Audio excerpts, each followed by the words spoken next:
So I thought we would start today with a bit of play for play's sake, given that this is what this week's podcast was all about. And what's really interesting, I read a book on play recently when I was researching for our book on learning, written by a doctor. And he talks all about kind of the importance of play and actually how purposeless play is actually very purposeful for things like reducing pressure, a bit of an antidote to stress. So actually, if in your day you're getting kind of really, getting worked up or it's feeling really stressful, some play for play's sake is actually really, really good for us. But it can be quite hard to do, I think. I think when Helen and I were recording this episode, we were like, oh, you feel like you've got an expectation, I guess, for everything to feel very purposeful, but you sort of have to believe in the outcome, I think, when it comes to play. Steve, I like that. You just threw it in the office. The office manager was like, yeah, sure. And gave you some fast feedback there, and that was awful. Great. Let me just share my screen now. So now let's head into chat. And I'd love to know from everybody a secret skill. What's one secret skill you've got that you don't think most people know about you? Your closest friends and family might know. But maybe the people you work with wouldn't know. Maybe not all of your friends know, but let's have everyone's secret skills.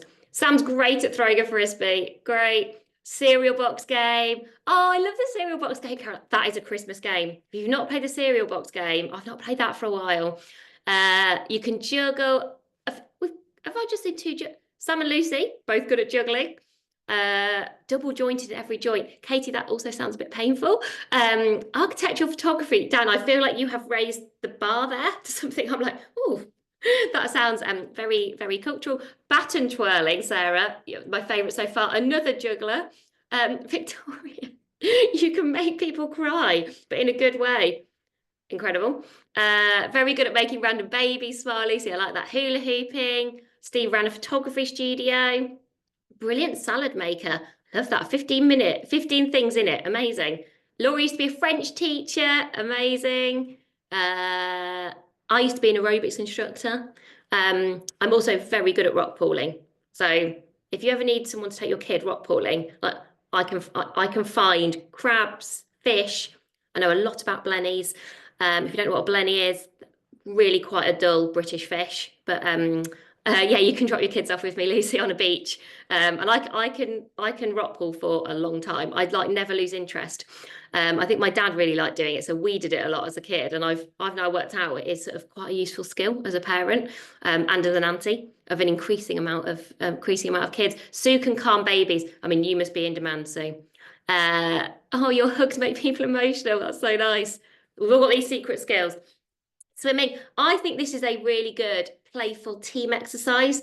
You know, when you're trying to do an icebreaker and it's so hard, isn't it, to not make icebreakers really uncomfortable. I think everyone does have a sort of a secret skill. I felt like we could all opt into that pretty quickly. You can choose what you share.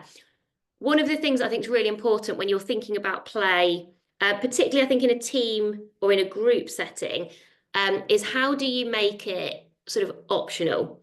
Because I was reading a really interesting article by IDEO. And one of the things that IDEO found is that whenever they forced fun, it sort of has the opposite effect for some people. So if you've chosen something that people love, let's say, I'm going to pick one that would be bad for me. Let's say we're doing karaoke. Now, I don't ever want to do karaoke, ever. But obviously, if I was in a team where everyone was doing it, I'm suddenly being asked to do something which is like fun, but really, really not fun for me. And so that's a good example of where it might be like, well, you could still do karaoke, but it might be like, oh, okay, you get to just like choose a song for someone else to sing. Or you can just come and join and be there, but you don't necessarily have to get up on stage. And IDEO talked about this because what they do is they have very set projects, but then in between the set projects, you can basically choose a play activity. And some of them are groups and some of them are individuals. And I guess it works for probably how their work works. So you might be like, well, I do this project, it's going to last 6 weeks. Then I know I'm going to have a 2-week gap. And in that 2-week gap, I'm going to have a play with writing in a very different way for the first time. I'm going to have a play with using a different sort of AI. And so you sort of get to choose your own play. Yeah, that's really interesting. Good question. You're in a workplace where people want to keep things personal. How do you get your teammates to be comfortable with play? I would then try and pick play activities that don't require people to reveal something personal. So that one maybe wouldn't work. I would maybe go for something like, we're going to do this actually in a couple of weeks' time, something like a Lego activity. So Lego actually have a spin-off company called Serious Play. And people are, maybe some people here, you can be trained as a facilitator in serious play. And the way that that works is there's loads of these like Lego activities that you can do. And the one that we're going to do at this event is you get 6 bricks and you have to create something. So let's say I actually thought about doing this morning, but I thought it'd be too hard to show. You create something and then you describe it to someone who can't see it to see if they can make the same thing. So let's say, you've made I don't know, a little baby castle or something. You then have to say to somebody who can't see it, okay, you need to put this brick here and this brick here and see if their structure matches your structure. I'm going to try that live on stage next week with Helen. So I'll let you know how that goes. I did this, but 5 different ones, some proud work moments, bingo cards, great.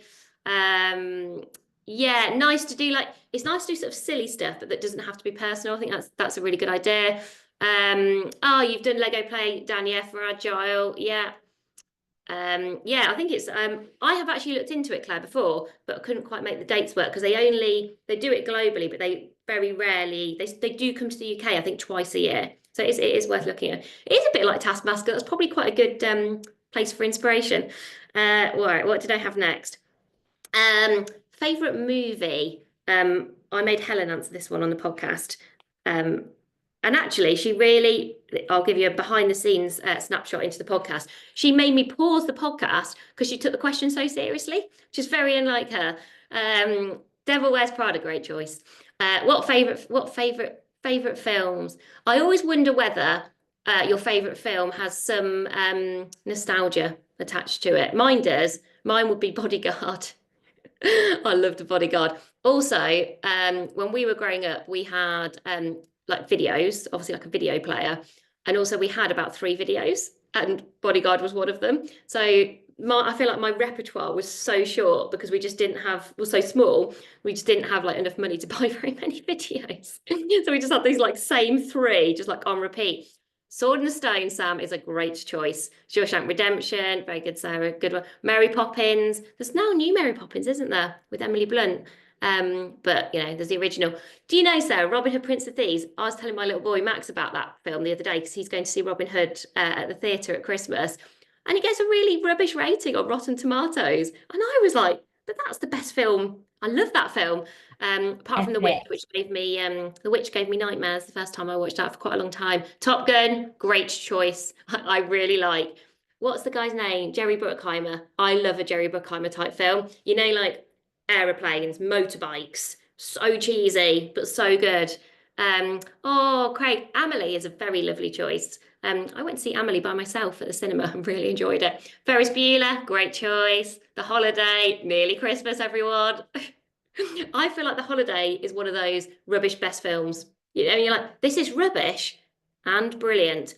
Talking about things that make you cry. So I hardly ever cry, but The Holiday makes me cry, and you're like, I don't know what that says about me. Something weird, I'm imagining. Woman in Gold, The Goonies. No bad films. They're all great. This is a great list. Grease 2, brilliant. I do like the OG. I like the original. I was poorly the other day and had a stomach bug, and I watched Face Off. Also good. Nicolas Cage, John Travolta. My sisters, who were younger than me, didn't know what that was, and I was like, made me feel really old. Great. Little Women. We've got some really good examples. Okay, we're getting more ambitious with our play. Right. Yeah, it's John Woo, who I think then made, what are those films that my partner likes? John Wick? Don't know if I've got that right. You can tell me, Steve. I feel like you'll know that. Right. We are now going to have a go at some group improv. This may or may not work because I haven't tried to do it like this before, but let's see. So if you've not done improv before, the idea is that you, obviously you don't know what's coming, you're improvising, and your mentality is sort of building. You listen to what's gone before you, and then you build, and you can go wherever you want. So there's not really loads of rules. It relies, though, on sort of good listening, deciding where to go, and we just keep building on it. So I'm not going to ask people to speak, because I feel like that starts to fall into the category of not everyone will want to do that. So we're still going to use chat, and I'm going to start us off, and I'm going to see if we can create a story together. So here we go. I was walking in the forest this morning, and I couldn't believe my eyes. Head into the chat and let me know what could happen next. And what I'll do is I'll pick one, and we'll choose that one, and then we'll build on that one. So I'll give everyone a second, and then I'll just pick one.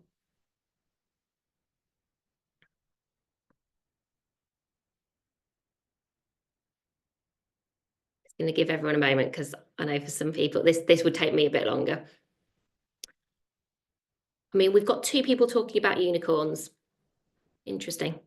So I think we should go. We've had a unicorn twice. What else have we had? We've got lots of animals. The family of squirrels were having afternoon tea.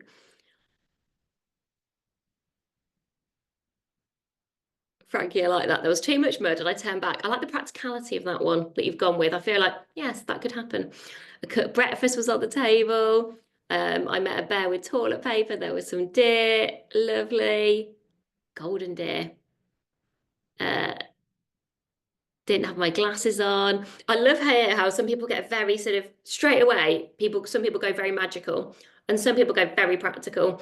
The cat and the rabbit. Some people have definitely gone into either like Roald Dahl territory, or I feel like we're in some sort of fairy tale fable. The cat and the rabbit. The trees were talking like in Lord of the Rings. Okay, I'm just going to choose one. Okay, I'm going to choose Claire's. So a giant walked out in front of me and said, "Where did you come from?" I'm going to use that one, slightly inspired by I think it's the Sainsbury's Christmas ad where they've gone for BFG this year. Always interested still to see where the Christmas ads goes from my retail days. So let's take that. So a giant has walked in front of me and said, "Where did you come from?" And then what? And then Zoe, I have also watched Rivals, so I'm familiar with Rupert Campbell-Black. My partner did one episode and gave up, and I persevered because I had read the reviews, and I was glad that I did. And said, "Where did you come from?" Okay, Sam, love that, and said, "Don't you remember you invited me to the annual Forest Christmas party?" So we're going to go with that one. So we've been invited to, so the giant has said, "Don't you remember you invited me to the annual Forest Christmas party?" And then, what's going to happen then?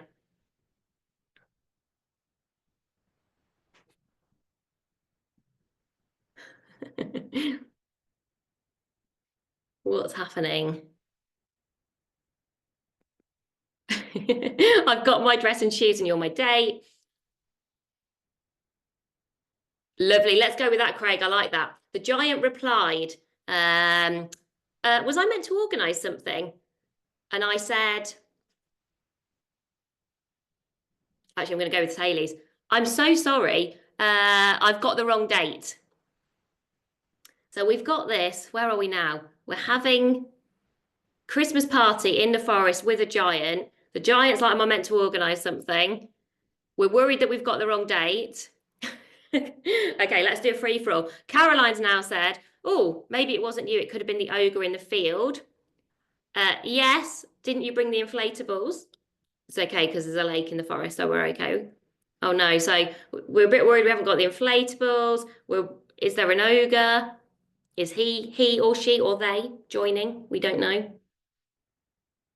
The ogre in the field. I feel like some people then get really good at this. The ogre in the field. I thought we had chemistry, you.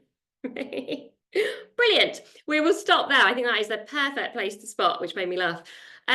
So improv. Improv is interesting because we did this as a team, and improv is uncomfortable. So in some ways, you could argue, well, is this a sort of the forced fun that we talked about that we want to avoid?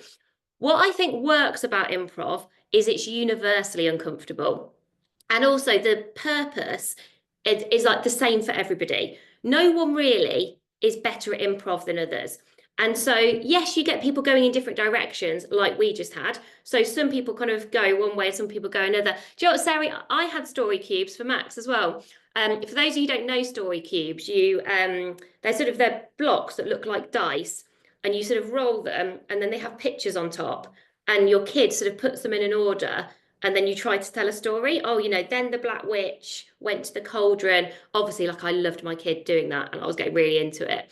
And then Max would say, "Can I watch Sonic?" But you've got to try.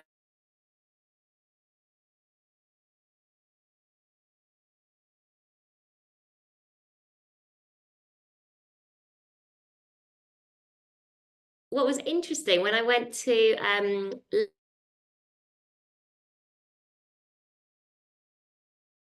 section in office games. Now, play is one of their values, but you honestly would walk around, but then they never get used. They get dusty in the corner. Oh, is my Wi-Fi okay?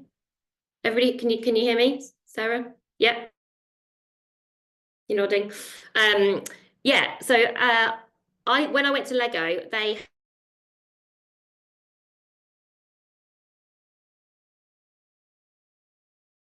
and I thought, oh, that's so interesting. They were kind of living one of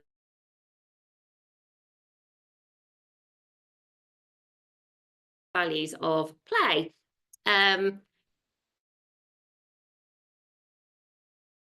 Who's coming on the podcast next week to do pause. There is a do improv, and Robert also wrote that because he originally set up an improv business. The other person who's good on that is Max Dickens, who's good to follow on LinkedIn as well, which I'll just put their names just in case my Wi-Fi is going a bit in and out. Max Dickens and Robert Boynton. Okay, cool. Hopefully you're still with me. Here we go. So this is coming out tomorrow. So we've not shared this yet on social, but we've just come up with some playful questions that we thought might be good. And again, I think you could pick these depending on your culture, what might work in your team. But let me know in chat. Let's just number these. Which one of these would you use in your team? I'll give you a second to have a read. Which one of these would you use in your team if you were going to pick one, if you like?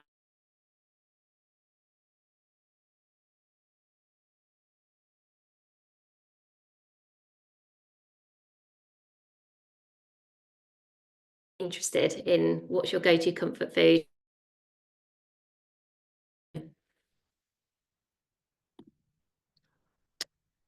What else? Definitely 8. I think 8 wouldn't work everywhere. If you were a smell, what would you be? Because that's quite creative. Followed by 10.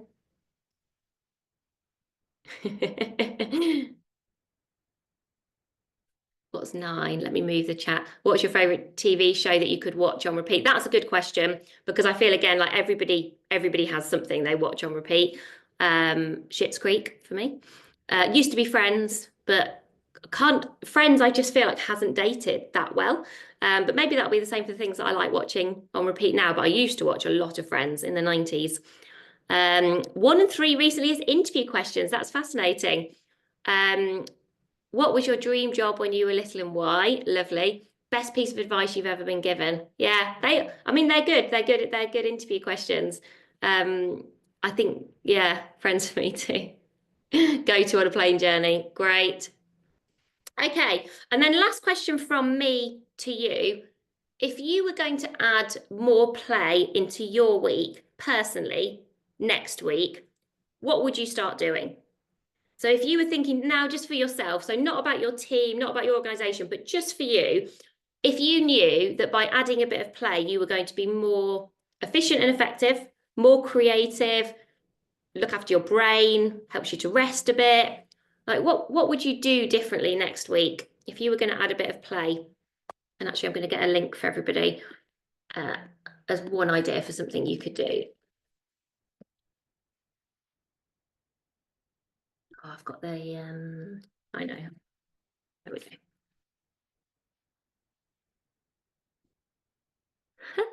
Sam, you dance between meetings. I absolutely love the idea of that. Also, I've just read a book on burnout where they say still the number one thing you can do to what they call complete the stress cycle is for any kind of physical exercise. So, like what you're doing there is sort of two things: playing and kind of completing the stress cycle. So that's a smart thing to do. Lucy's going to carry 10. That's a good idea. You could learn to juggle, Lucy, if you get 3. Do a bit of drawing. That's really nice, Sam. Yeah. You could use protobot.org. That's I was just looking what's on protobot.org today. Design a way to share photos that sit on your desk. The whole point as well is that it's very low pressure play. So you don't need to show anything to anyone else. That's often where play works really well. You know, there's sometimes pressure to be like, oh, how good is yours versus how good is mine? Whereas like this is meant to be like, just do the thing for you, do the drawing for you. Playing with your dogs, that's really nice. Piano in between meetings, yeah, Zoe. Why is that? Oh yeah, did you know that learning the piano apparently is a meta skill? So and a meta skill helps you to learn other skills.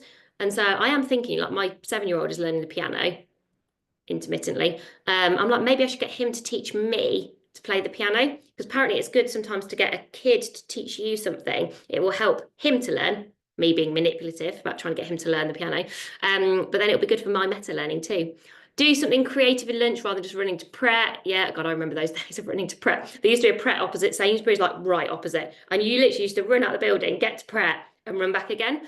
And I think, I swear I had the same lunch every day. I don't think I ever, which is really boring. I hope I wouldn't do that now. Colouring book. Oh yeah, colouring books definitely work. They actually are in the same research as Lego. Things that, you know, Lego now do loads more adults Lego. Apparently the reason for that is the same as the colouring books. That's why people buy loads of colouring books as well. It's just relaxing. Puppy cuddles. Oh, Sarah's got a new puppy as well in our team. Exercising with a group. Yeah. Thinking putty. B, I've not come across that. Is that like Play-Doh? Playing with your cat, picking up your guitar. Yeah, really nice. Duolingo. Duolingo for learning the piano. Do you know what? I think I only thought that was for languages. Lockdown used to dance when a song came on. Yeah. Music's a good one. That's why I did try to play some music at the start of today, because I think music is it gets us in a sort of playful mindset. I think there is play as a sort of activity, and then there's sort of doing something that feels playful. So Helen and I talked about this in the podcast. You can sort of be playful with your work, and you can just be really purposeless. So purposeless is some of what we've done today. I'm like, we've just made an aeroplane for no reason. We talked about a secret skill for no reason, just to sort of see what that felt like. What I also tried to do today is I was thinking, oh, we're talking about play and it's PodPlus. So I sort of challenged myself to think, well, how could I be playful with how I approach PodPlus? So I was like, let's be brave and get everyone making something. I don't know how that's going to work. Let's try the improv thing.